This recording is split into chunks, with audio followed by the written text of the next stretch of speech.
ঠাকুরগাঁয়ের পীরগঞ্জ উপজেলার একটি শালবাগানে শুক্রবার সন্ধ্যায় একসাথে মাদক সেবন করতে যান রাসেল ও তার বন্ধু শাহেদ।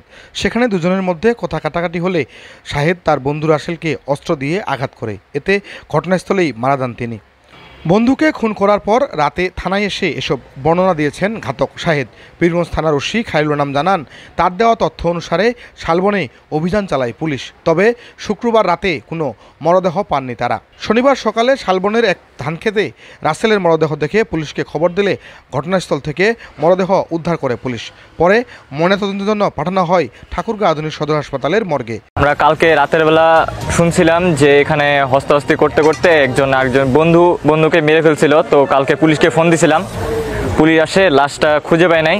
তো আজকে সকালবেলা এখানে আসে শুনলাম যে লাশ এখানে নাকি উদ্ধার করছে, পুলিশ আসে সুন্দরভাবে উদ্ধার করলো লাশটা। ভগ্নিপতি আমাকে বললো যে কালকে থেকে নিখোঁজ।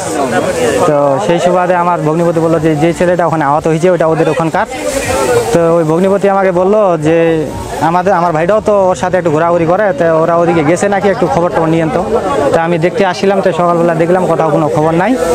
তো এখন দেখলাম এখানে লোকজন অনেক ভিড় হয়েছে, এই জন্য আমি এখানে আসা দেখলাম যে এখানে লাশটা আমার ভগ্নিপতির ভাইয়ের। নিহত রাসেল সদর উপজেলার কাকডোক গ্রামের আনিসুর রহমানের ছেলে ও তার ঘাতক বন্ধুর বিস্তারিত পরিচয় পাওয়া যায়নি। পুলিশ জানায়, আটক শাহেদকে চিকিৎসার জন্য ঠাকুরগাঁও আধুনিক সদর হাসপাতালে ভর্তি করা হয়েছে। এ ঘটনায় মামলার প্রস্তুতি চলছে বলেও জানান তিনি।